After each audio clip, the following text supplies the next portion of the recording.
Okay, hello, my name is Sophie. Today I'm going to talk about Hobbes, Thomas Hobbes. To begin with, we must bear in mind that Thomas Hobbes lived through a civil war and that much of these thoughts were influenced by this. Hobbes went to Oxford where he translated a text by Thucydides who was a Greek historian and profound political thinker which focused on realism and influenced a bit Hobbes, who became famous for his somber and realistic view of human nature. Hobbes published one of the most famous and important books, the Leviatan, a word that defends royalty and power, where the need for the power of the king in the society is reflected, and because this power was just and legitimate. And the Leviathan represents an important turn in the history of thinking about law and justice. To understand this importance, we must first focus on the story of Hobbes. Hobbes, when he went to Oxford in the 17th century, the curriculum of that time was steeped in the ancient tradition of Aristotelianism, which as well we will now pass through Cicero, Stoicism, the late Middle Age, and the Catholic revival embodied by the work of Aquinas.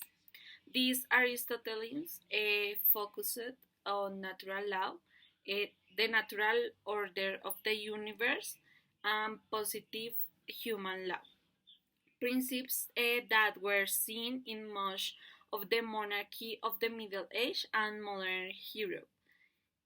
Hobbes went against this tradition and sought to scientifically justify the moral and political realm. Hobbes mentions in the Leviathan that Aristotle is the heir of that tradition and makes a criticism highlighting two aspects: the origin of political society and the end of human life. Um, for Aristotle, man is a social being by nature, since his nature is to create and live in society.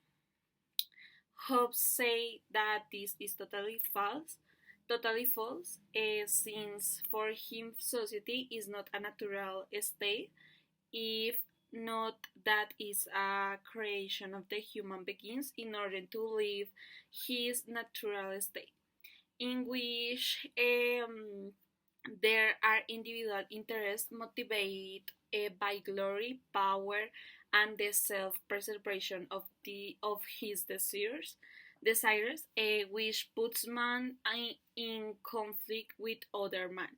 The natural state of man for Hobbes is not political, but competitive,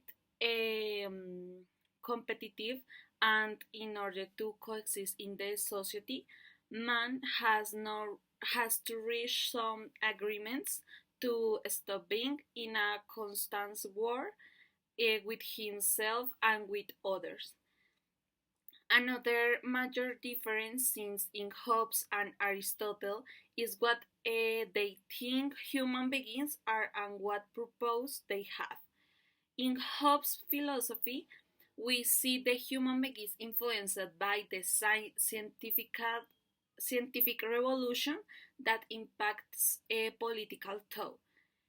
Aristotle thinks that all things have an end and that end is happiness, which the human being achieves through his acts in life. The, the, the end of the human beings is to achieve happiness through a virtuous life. Hobbes totally departs from that idea and writes in the Leviatan that there is not ultimate end. That is to say that the human beings does not have the natural of a purpose. Even Hobbes says that there is no end because our desires are continuous and, and that happiness is a progress of our desires. This means that the purpose of human life is the pursuit of self interest.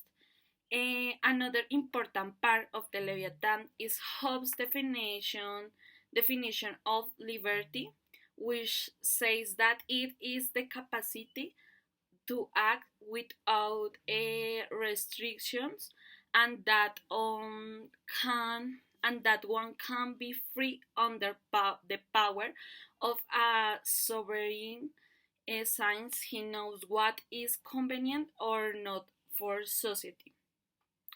Hobbes also says that justice is obedience to the laws dictated by the sovereign since the sovereign is the one who knows what is or is not just because the purpose of this is to ensure peace and civilization in the rebellious anarchy of human beings. And thanks is all.